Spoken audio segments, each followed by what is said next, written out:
સુરતવાસીઓ માટે ફરી એકવાર ચિંતાજનક સમાચાર। સુરતમાં મુશળધાર વરસાદથી ખાડી ઓવરફ્લો થઈ છે। ખાડી ઓવરફ્લો થતા બમરોલી અલથાણા રોડ પાણીમાં ગરકાવ થયો। બમરોલીથી અલખાણને જોડતા મુખ્ય માર્ગ પર કમર સુધીનું પાણી ભરાયું છે, જ્યાં ખાડી કિનારે બનાવવામાં આવેલા ક્રિકેટ સ્પોર્ટ્સ એકેડેમી પણ પાણીમાં ગરકાવ થતા જોવા મળી રહ્યા છે। ફરી એક વખત કમરસમાં પાણી સુરતમાં ભરાયા છે। સુરતમાં ખાડી ઓવરફ્લો થઈ છે, જેને કારણે આ પરિસ્થિતિ સર્જાઈ। જે પ્રકારના દ્રશ્યો સામે આવી રહ્યા છે, કમર સુધીના પાણી અને અહીંયા વાહનો લોકોના બંધ પડી રહ્યા છે। મોટી મોટી ગાડીઓ પણ આ પાણીમાં બંધ પડી રહી છે, જેને કારણે લોકો મુશ્કેલીનો સામનો કરી રહ્યા છે। મુખ્ય માર્ગ પરના આ દ્રશ્યો સામે આવ્યા છે કે જ્યાં કમર સુધીનું પાણી ભરાયું છે। સુરતમાં ફરી એક વખત ખાડી ઓવરફ્લો થવાને કારણે સુરત શહેરમાં પાણીના દ્રશ્યો જોવા મળી રહ્યા છે અને લોકો વાહન ચાલકો આ ભરાયેલા પાણીમાંથી પસાર થવાનો પ્રયત્ન કરી રહ્યા છે, પરંતુ કેટલાક લોકોના વાહનો પણ આ પાણીમાં બંધ થઈ ગયા તેવી સ્થિતિ અહીંયા સર્જાઈ છે, જેને કારણે અત્યારે લોકોમાં તંત્ર તરફ જે રોષ છે તે જોવા મળી રહ્યો છે। દરેક વખતે આ પ્રકારની પરિસ્થિતિ સર્જાઈ છે અને સુરતમાં ખાડી ઓવરફ્લો થવાને કારણે આ પરિસ્થિતિ છે તે સર્જાઈ છે, જેને કારણે લોકો મુશ્કેલીમાં મુકાયા છે। મુખ્ય માર્ગ પરના આ દ્રશ્યો કે જ્યાં કમર સુધીનું પાણી ભરાયું છે। સુરતમાં વહેલી સવારથી જે રીતે સતત વરસાદ વરસી રહ્યો છે તેના કારણે અનેક વિસ્તારોમાં પાણી ભરાયા છે।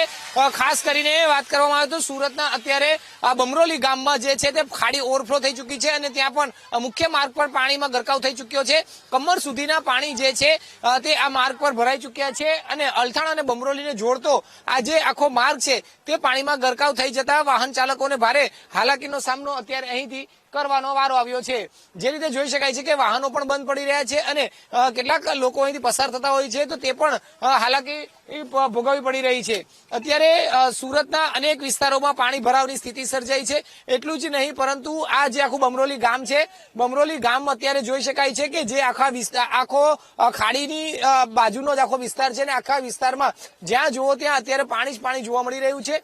તેની સાથે અત્યારે જે હાઈરાઈઝ અહીં બિલ્ડિંગ આવ્યું છે તે બિલ્ડિંગ પણ પાણીમાં કેદ થઈ ચૂક્યું છે, જોઈ શકાય છે અને આ રીતની સ્થિતિ અત્યારે સુરતના અનેક વિસ્તારોમાં, નીચાણવાળા વિસ્તારોમાં જોવા મળી રહી છે। કેટલાક લોકો જે છે ત્યાં પાણીમાંથી અત્યારે પસાર થવા માટે મજબૂર થઈ રહ્યા છે અને તેમની જે ગાડી જે છે તે ફસાઈ છે તો તેઓની સાથે આપણે વાત કરવાનો પણ પ્રયત્ન કરીશું, કારણ કે જે રીતે વરસાદ વરસ્યો અને આ વરસાદ વરસવાને કારણે સતત પાણીનો ભરાવો થતો જોવા મળ્યો છે, જલભરાવ જેવી સ્થિતિ સર્જાઈ છે। ત્યારે આપણે કેટલાક લોકો સાથે વાત કરવાનો પ્રયત્ન કરીશું।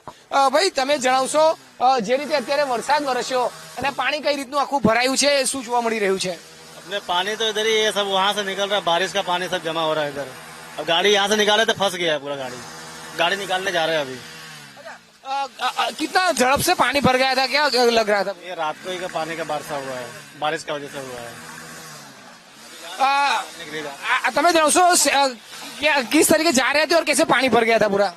ये तो खाड़ी का पानी है, बारिश का पानी है, सब खाड़ी का पानी आया हुआ है यहाँ से।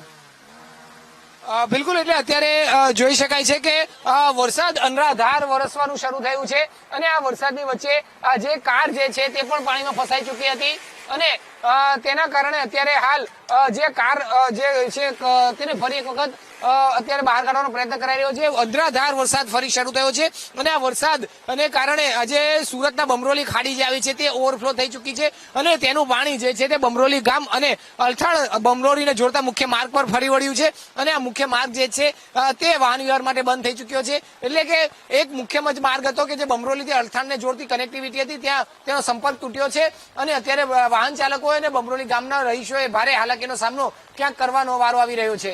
કેમેરામેન સરજુ પારેખ સાથે ધ્રુવ સોમપુરા, વીટીવી ન્યૂઝ, સુરત।